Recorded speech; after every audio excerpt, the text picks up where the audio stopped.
The Norristown High Speed Line is fucking weird. A low-speed, high-speed, light, heavy rail metro commuter bus trolley. Have you ever had a dream that I can't describe this train without having a stroke. Here's my justification for calling this train a low-speed, high-speed, light, heavy rail metro commuter bus trolley. Low-speed, high-speed.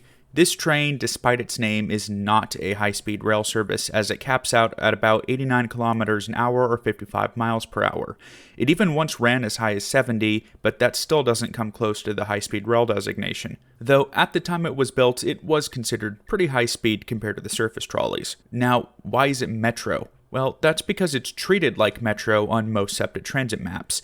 There's the Market-Frankford Line, the Broad Street Line, and the Norristown High Speed Line. The system is also fully grade separated and electrified via a third rail, just like most metro systems and unlike most light rails. It's rare for mainline rail to have this kind of electrification, but it does exist on some routes of the Long Island Railroad and Metro North. What about commuter? The NHSL runs in more suburban and rural areas, acting in service closer to SEPTA's many regional rail lines rather than a typical urban metro line. Heavy rail? Well, the system is technically considered a heavy rail line despite all of its commonalities with light rail. The route has historically shared tracks and right-of-way with the Pennsylvania and Western Railroad, sharing freight and passenger services on the track.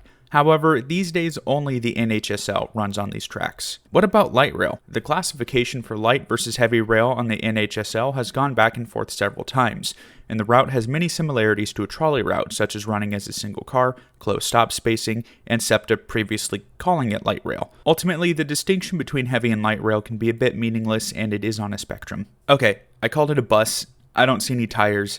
That's right, but I mostly called it this because you have to pull a cord to request to stop like on a city bus.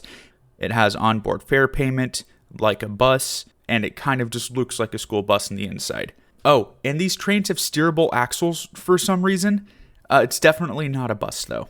And trolley? The NHSL has the most in common with Philadelphia's trolleys. Running single cars most of the time, close stop spacing, a turning loop, and it just feels like a trolley.